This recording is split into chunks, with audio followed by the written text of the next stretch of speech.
Welcome to Mini-Modelog. If you've not been here before, I tend to do unboxings and put togethers for models from Games Workshop, which includes for games 40k, Age of Sigmar, Shadespire, Blood Bowl, Necromunda. I even do a bit of Guild Ball from time to time from Steamforged games as well. If you want to see any of my other videos, do check out my playlists. Today I'm putting together the Blight-Hauler for the Death Guard, and this is to grow my Death Guard army. Earlier in the week I did the unboxing, so if you want to see that, I'll pop that up in the corner. But today we're going to pop it together. So I'll need these, which are the instructions. I'll need this, which is the sprue, and I'll need a set of these. Now this set of clippers I got with the Essentials paint set, and they've done me for quite a while and quite a few videos. If you've seen my videos before, you might have seen these before. But this is all apparently you need because these are push fit models. So let's get straight into it. So I'm bob the instructions just to one side. So I need, obviously, all the parts are numbered on the sprue, and we're going to start with part 1, which is this part here. I'll just bring it closer to camera, which is this part here, and obviously part 2, which is down here, and then part 3, which is the other half. They're the 3 parts I'm going to start with. Remember, when you're using clippers, always put the flat side of the clippers against the model as often as possible, so you get the nicest, snuggest cut that you possibly can, and then you won't have to do as much filing away. So I'm going to start with this part, and we'll just clip it all the way around. There we go, that's part 1. Oh, that's actually part 3. So part 1 is this part here. That's what I should have cut out first. That's me getting ahead of myself. So I'm going to pop this to one side, and there's a bit of sub-assembly to go on here. So you need part 1, and then you need to get this section here, which I'll bring close to camera. So this section here is where your tread goes. So it goes where this little tread point is. Now make sure you do it the right way round, because obviously if you do it wrong, it's all going to go pear-shaped. So that actually goes there, like that. Actually pushes quite well into place. And then that gives you your little toe stop for the front of the model. And then you get the other half and simply push the 2 parts together. So be a bit careful when you do this, but also make sure it goes, because, oh, I'm having a little bit of a problem there at the front.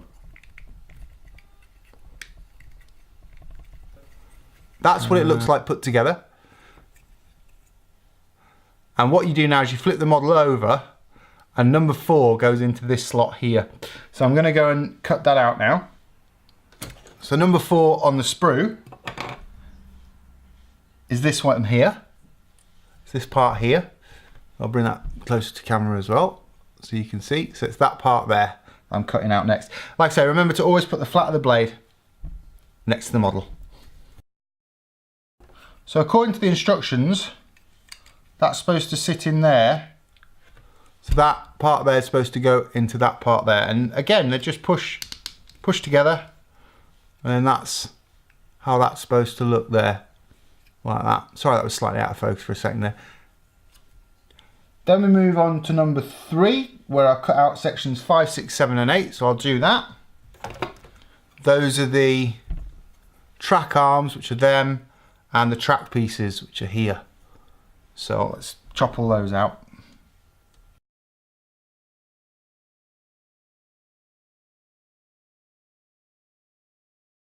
We've got to be really careful with these. I don't know if you can see that. They have some very small little tabs you don't want to cut off. So be very careful with those.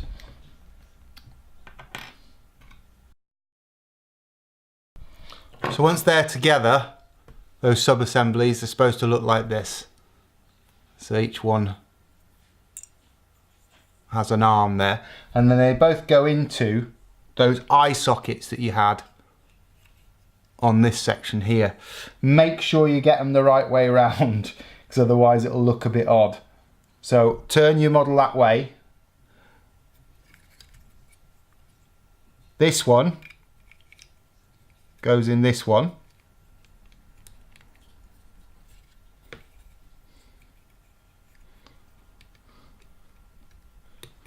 Like that.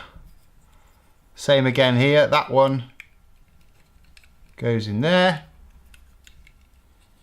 As you can see, they're a little bit fiddly, but with a bit of push, they fit just fine. And then you can really begin to see it starting to come together and how it's supposed to look with the tracks and so forth. So all your tracks are in now for the Blight-Hauler. You're now going to do its front end, basically. So with this, it's where you start putting the weapons together and a couple of other bits and pieces. So you start with numbers 12, 11, 10 and 9, which I'll show you what they are. So basically the 2 weapon sprues there, that's 9 and 10. 12 is the rather large piece here. And then 11, I believe, is that one there. But yes, that one there. So they're the pieces you'll need for this section. So I'll just cut those out as well.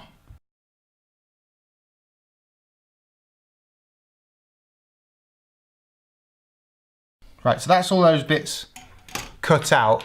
Little tip for you on this one, with this part in particular, is that there's that in the sprue, which isn't part of the model, so I'm going to cut that out. But it'd be easier if I took it off the sprue to do it, so I could get my clippers in properly. And now I can properly snip what I need to snip and clean it up a bit easier. Also with these parts here, found that those parts that were attached to the sprue, a lot easier to get off now that I've detached it. So with the sub-assembly on this, you essentially need to put your weapons together first. So you've got obviously your multi-melter, that looks like, or an old kind of melter. Let's push that together. Give it a good tight push. That goes on that side. And again, give it a good old push in. So one thing I will say about these, they are tight to get in and out of. So at least you know that the model really doesn't need glue. And then that there. So really make sure these are pushed in fully, because you won't get another chance to do this before you bob it on the front of the model. And then that whole piece sits at the top of the Blight-Hauler there. This really does go together very easily.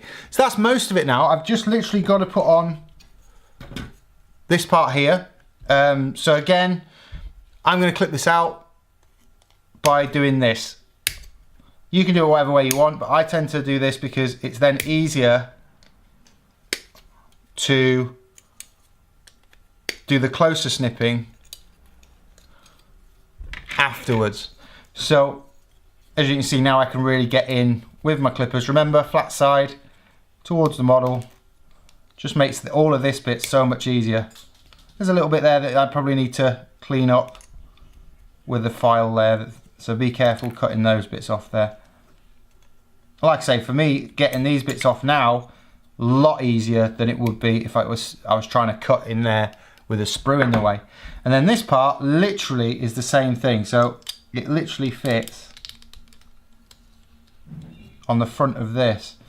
Now, I can see this being a pain, mainly because there's a lot of bits it has to cover and be on.